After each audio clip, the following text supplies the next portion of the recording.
Hello hi, welcome to cook class kitchen. இன்றைக்கி நம்ம கிச்சனில் ஒரு சூப்பரான அதே சமயம் ரொம்ப ரொம்ப சிம்பிளான குக்கீஸ் தான் பார்க்க போகிறோம். வாங்க எப்படி செய்கிறதுன்னு பார்க்கலாம்.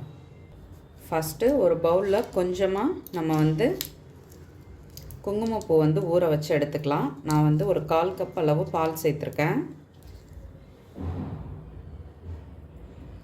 இது ஊறட்டும். ஒரு 1/4 கப் அளவு உருக்குன பட்டர் எடுத்துக்கோங்க. அன்சால்டட் பட்டர் தான் நம்ம ஆட் பண்ணிக்கணும். நான் இந்த டம்ளரால் தான் மெஷர் பண்ணிக்க போகிறேன். ஆக்சுவலாக இதை பவுடர் பண்ணி சேர்த்துக்கிட்டிங்கன்னா இன்னுமே ஈஸியாக இருக்கும். இப்போ நான் பவுடர் பண்ண முடியாததுனால நான் அப்படியே சேர்த்துக்கிறேன். ஒரு 3/4 கப் அளவு சர்க்கரை எடுத்துக்கிட்டேன். இதை கொஞ்சம் நல்லா கலந்து விட்டுக்கலாம். இப்போது நம்ம குங்குமப்பூ கலந்து வச்சுருக்க பாலையும் இதில் சேர்த்துக்கலாம். இதையும் சேர்த்து இப்போ இதை நல்லா கலந்துக்கலாம். அடுத்து மைதா 2 கிளாஸ் அளவு சேர்த்துக்கலாம். நான் இப்போ 1 கிளாஸ் தான் சேர்த்துருக்கேன். ஃபஸ்ட்டு இதை நல்லா மிக்ஸ் பண்ணிக்கலாம்.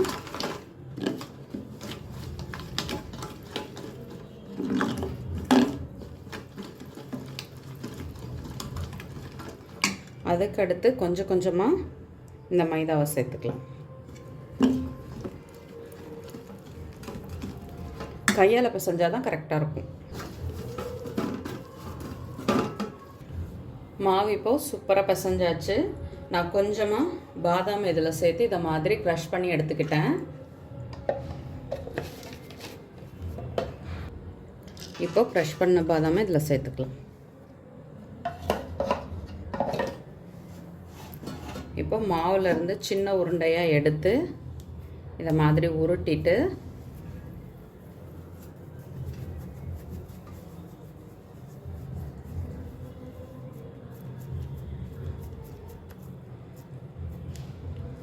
இப்போது இதில் லைட்டாக அப்படி டிப் பண்ணிக்கலாம். இதே மாதிரி எல்லாத்தையுமே ரெடி பண்ணி எடுத்துக்கலாம்.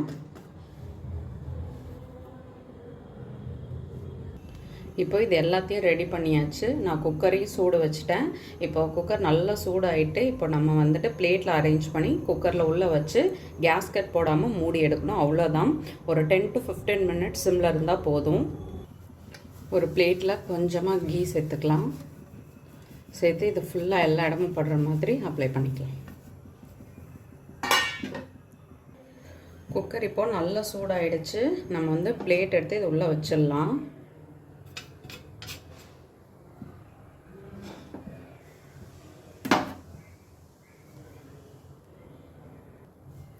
இப்போது பிஸ்கெட் எல்லாத்தையும் உள்ளே வச்சாச்சு. குக்கரில் கேஸ்கட் எதுவும் போடலை, அப்படியே தான் மூட போகிறேன். அதே மாதிரி விசிலும் எதுவும் போடக்கூடாது, அப்படியே விட்டுடணும். 15 மினிட்ஸ் கழிச்சு பார்க்கலாம். 10 மினிட்ஸ்க்கு மேலே ஆயிடுச்சு. இப்போ ஓப்பன் பண்ணி பார்க்கலாம். இங்கே பாருங்கள், நம்ம வச்சதை விடவே சூப்பராக வந்திருக்குது. தெரியுதா? இதை அப்படியே க்ளோஸ் பண்ணி வச்சுட்டு நம்ம கொஞ்சம் நேரம் கழித்து எடுத்து பார்க்கலாம். இது பாருங்கள், சூப்பராக வந்திருக்குது. நான் இது சாஃப்டாக தான் எடுக்க போகிறேன், ரொம்ப கிறிஸ்பாக எடுக்க போகிறதில்ல. அதனால் நான் இப்போ கேஸ் ஆஃப் பண்ணிடுறேன். சூப்பராக பிஸ்கெட் எல்லாம் ரெடி ஆகிடுச்சு. நீங்கள் நினைக்கலாம், என்னடா இந்த பிஸ்கெட்டில் பேக்கிங் பவுடரோ இல்லை சோடாப்போ எதுவுமே சேர்க்காமலே செஞ்சுருக்கனே அப்படின்னு சொல்லிட்டு. ஆக்சுவலாக குழந்தைங்களுக்கு கொடுக்கறதுக்காக செஞ்சதுனால நான் அது சேர்க்க வேண்டான்னுட்டு நான் சேர்க்கலை.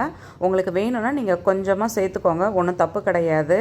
ஆக்சுவலாக இது இந்த சோடாப்போ இதெல்லாம் சேர்க்காமல் செய்யும் பொழுது நம்ம டைமிங் கம்மியாக வச்சோம்னா அது சீக்கிரம் நம்ம ஒரு 15 மினிட்ஸ் ரேஞ்சிலே எடுத்துட்டோம்னா நமக்கு நல்ல சாஃப்டாக கிடைக்கும் பிஸ்கெட்டு. அதே இதை கொஞ்சம் அதிக நேரம் வச்சோம்னா கொஞ்சம் அப்படியே கிறிஸ்பான மாதிரி ஆகிடும். அது மட்டும் பார்த்துக்கோங்க, வேறு ஒன்றும் கிடையாது. சூப்பராக நம்மளோட கேசர் பாதாம் பிஸ்கெட் ரெடி ஆகிடுச்சு. நீங்களும் வீட்டில் ட்ரை பண்ணி பாருங்கள், கண்டிப்பாக உங்களுக்கு பிடிக்கும். வீடியோ பிடிச்சா லைக் பண்ணுங்கள். என்னோடய வீடியோ உங்களுக்கு யூஸ்ஃபுல்லாக இருந்தால் சப்ஸ்கிரைப் பண்ணிக்கோங்க. மறக்காமல் செஞ்சு பார்த்துட்டு உங்கள் கமெண்ட் சொல்லுங்கள். தேங்க்யூ.